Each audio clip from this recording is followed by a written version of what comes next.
ಒಂದು ನಾವು ಪೊಲೀಸ್ ಇಲಾಖೆ ಮತ್ತು ಮೈಸೂರಿನ ಜಿಲ್ಲಾಧಿಕಾರಿಗಳ ಬಳಿಯಲ್ಲಿ ಪೂರ್ವಾನುಮತಿ ಪಡೆದೇ ಇರುವುದು ಇವತ್ತು ಇಲ್ಲಿಗೆ ಈ ಒಂದು ಮಾತುಕತೆಯನ್ನು ಮಾತಾಡಿಕೊಂಡು ನಮ್ಮ ಮನಸ್ಸಿನಲ್ಲಿ ನಮ್ಮ ದುಃಖವನ್ನು ತೋಡಿಕೊಂಡು ಅದು ಮೀಡಿಯಾದಲ್ಲಿ ಬರಲಿಕ್ಕೆ ಸಾಧ್ಯ ಆಗ್ಬೋದು. ಸರ್ಕಾರದ ಮಟ್ಟದಲ್ಲಿ ಗಮನ ತರಬೇಕು ಅನ್ನೋ ಉದ್ದೇಶದಿಂದ ನಾವು ಇದನ್ನು ಒಂದು ಮಾಧ್ಯಮದಲ್ಲಿ ಹೋಗಲಿ, ಪೊಲೀಸ್ ಇಲಾಖೆ ಮುಖಾಂತರ ಸರ್ಕಾರಕ್ಕೂ ಇದು ತಲುಪಲಿ ಅನ್ನೋದು ಉದ್ದೇಶಕ್ಕೋಸ್ಕರ ಇಲ್ಲಿ ಎಲ್ಲರೂ ನಮ್ಮ ಮನಸ್ಸಿನ ದುಃಖವನ್ನು ತೋಡ್ಕೊಂಡು ಇದನ್ನು ಇನ್ನು 8ರಿಂದ 10 ನಿಮಿಷದಲ್ಲಿ ಮುಗಿಸ್ಬೇಕು ಅನ್ನೋ ತೀರ್ಮಾನಕ್ಕೆ ಬಂದಿದ್ದೀನಿ. ಮಾನ್ಯ ಸಾಹೇಬರು ಪೊಲೀಸ್ ಇಲಾಖೆಯವರು ಇದಕ್ಕೆ ಸಹಕಾರ ಕೊಟ್ಟಿದ್ದಾರೆ. ಅವರು ನಾವು ಮಾಡಿರೋ ತಪ್ಪನ್ನು ಕ್ಷಮಿಸಿ ನೆಕ್ಸ್ಟ್ ಈ ಥರ ಆಗದೇ ಇರಲಿ, ಪರ್ಮಿಷನ್ ತೊಗೊಂಡು ಮಾಡಿ ಅಂತ ನಮಗೆ ಅವರು ಗೈಡ್ಲೈನ್ಸ್ ಮಾಡಿದ್ದಾರೆ. ಹೌದಲ್ವಾ? ಹೌದು, ಸರಿ, ಆಯಿತು. ಮಾನ್ಯ ಹೈಕೋರ್ಟ್ ಅವರು ಈಗ ಇದಕ್ಕೆ ನೀತಿ ನಿಯಮ ಏನು ಇಲ್ಲದೆ ಇರೋದ್ರಿಂದ, ಸರ್ಕಾರದವರು ಇದಕ್ಕೆ ನೀತಿ ನಿಯಮ ರೂಪಿಸಿಲ್ಲದೆ ಇರೋದ್ರಿಂದ ತಕ್ಷಣವಾಗಿ ಇದನ್ನು ತಡೆ ಹಿಡಿಬೇಕು ಅಂತ ಹೇಳ್ಬಿಟ್ಟು ಅವರು ಆದೇಶ ಕೊಟ್ಟಿದ್ದಾರೆ. ಆಯಿತಾ?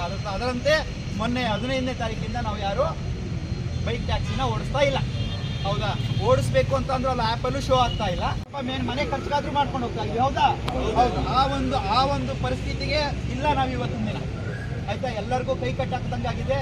ಎಲ್ಲರಿಗೂ ಊಟ ತಿಂಡಿಯಿಂದ ಹಿಡಿದು ಅಕಾಡೆಮಿಕ್ ಇಯರ್ ಶುರು ಆಗಿದೆ. ಮಕ್ಕಳಿಗೆ ಫೀಸ್ ಕಟ್ಟಲಿಕ್ಕೂ ಸಮಸ್ಯೆ ಆಗಿದೆ. ಹೌದಲ್ವಾ? ಮಕ್ಕಳಿಗೂ ಫೀಸ್ ಕಟ್ಟಲಿಕ್ಕೂ ಸಮಸ್ಯೆ ಆಗಿದೆ.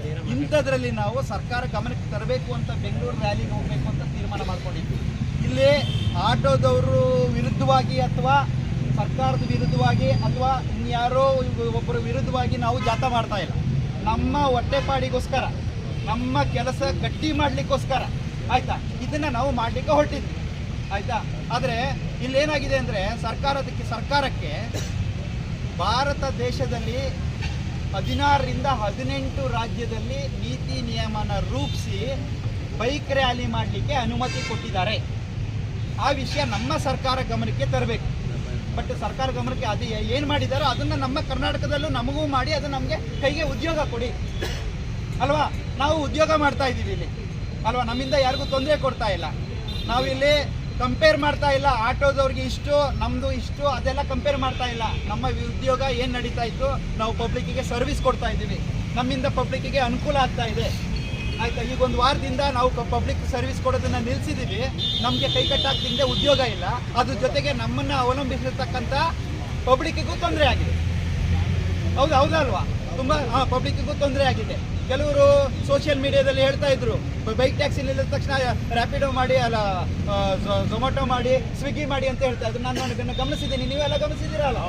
ನಾನು ಹೇಳೋದು ಅದಕ್ಕೆ ಒಂದು ಡ್ರೆಸ್ ಕೋಡ್ ಹಾಕೊಂಡು ಹೋಗ್ಬೇಕು. ಯಾವುದಕ್ಕೆ? ಝೊಮ್ಯಾಟೊಗೆ ಮತ್ತು ಸ್ವಿಗ್ಗಿ ಮಾಡಲಿಕ್ಕೆ ಡ್ರೆಸ್ ಕೋಡ್ ಹಾಕೊಂಡು ಹೋಗ್ಬೇಕು. ಆದರೆ ನಮ್ಮ ಇಲ್ಲಿಗೆ ಡ್ರೆಸ್ ಕೋಡ್ ಅಂತ ಅವಶ್ಯಕತೆ ಇಲ್ಲ. ಸಿವಿಲ್ ಡ್ರೆಸ್ಸಲ್ಲಿ ನಾವು ಇದನ್ನು ಮಾಡ್ತಾ ಇದ್ವಿ.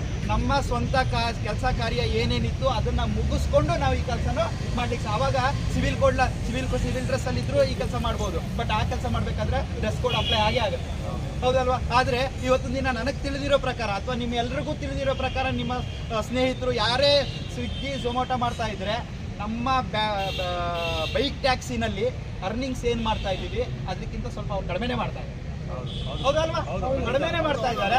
ಆದರೆ ಕೆಲವರು ಸ್ನೇಹಿತರು ಈ ಬೈಕ್ ಟ್ಯಾಕ್ಸಿನಲ್ಲಿ ಆದಾಯ ಇದೆ ಅಂತ ಗೊತ್ತಿದ್ರೂ ಕೂಡ ಆಟೋದವರ ಒಂದು ಒತ್ತಡಕ್ಕೆ, ಅವರ ಒಂದು ಭಯದಿಂದ ಈ ಬೈಕ್ ಟ್ಯಾಕ್ಸಿ ಓಡಿಸೋದನ್ನ ಬಿಟ್ಟು ಅವರು ಅಲ್ಲಿದ್ದಾರೆ. ಆದಾಯ ಕಡಿಮೆ ಆದರೂ ಪರವಾಗಿಲ್ಲ, ನಾವು ಜಗಳ ಮಾಡ್ಕೊಳ್ಳೋದು ಬೇಡ, ಅವ್ರ ಹತ್ರ ಕಿರಿಕ್ ಮಾಡ್ಕೊಳ್ಳೋದು ಬೇಡ ಅಂತ. ಹೌದಲ್ವಾ? ಆದರೆ ಬೈಕ್ ಟ್ಯಾಕ್ಸಿ ಓಡಿಸ್ಕೊಂಡು ನಮ್ಮ ಜೀವನ ಯಾವ ರೀತಿ ನಡೀತಾ ಇದೆ ಅಂತಂದ್ರೆ, ಹೆಚ್ಚು ಕಡಿಮೆ ಇನ್ನೊಬ್ಬರ ಹತ್ರ ಕೈ ಹೊಡೆದೇ ಇರೋ ಥರ ಜೀವನ ನಡೀತಾ ಇದೆ. ಹೌದಲ್ಲ? ದುಡ್ಡು ಉಳ್ಸಕ್ಕಾಗದೇ ಇರ್ಬೋದು, ಆದರೆ ನಮ್ಮ ಜೀವನ ತೂಗಿಸ್ಕೊಂಡು ನಾವು ಹೋಗ್ತಾ ಇದ್ದೀವಿ. ಹೌದಲ್ವಾ?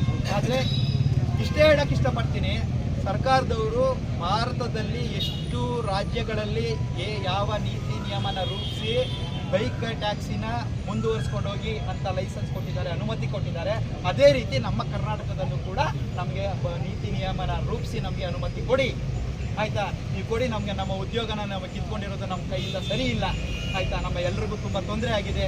ಅದು ಊಟಕ್ಕಾಗಿರ್ಬೋದು, ಬಟ್ಟೆಗಾಗಿರ್ಬೋದು, ಫೀಸ್ ಕಟ್ಟೋದಾಗಿರ್ಬೋದು, ಮತ್ತೊಂದಾಗಿರ್ಬೋದು. ಆಯಿತಾ? ಹಾಗಾಗಿ ಉದ್ಯೋಗನ ಕಿತ್ಕೊಂಡಿರೋದು ತುಂಬ ದುಃಖ ಆಗಿದೆ. ನಾವೆಲ್ಲ ತುಂಬ ನೊಂದಿದ್ದೀವಿ. ಆಯಿತಾ? ಆದಷ್ಟು ಬೇಗ ಅದು ನೀತಿ ನಿಯಮನ ರೂಪಿಸಿ ನಮಗೆ ಒಂದು ಒಳ್ಳೆ ದಾರಿ ತೋರಿಸ್ಕೊಡಿ. ನಾವು ನಿಮ್ಮ ಮೇಲೆ ತುಂಬ ಭರವಸೆ ಇಟ್ಟಿದ್ದೀವಿ. ನಮ್ಮ ನೋವನ್ನು ನೀವು ಅರ್ಥ ಮಾಡ್ಕೊಂಡಿದ್ದೀರಾ ಅಂತ ನಾವು ಅಂದ್ಕೊಂಡಿದ್ದೀವಿ. ಆಯಿತಾ? ಇನ್ನು ಯಾರಾದರೂ ಮಾತಾಡೋದಿದ್ರೆ ಮಾತಾಡೋಣ.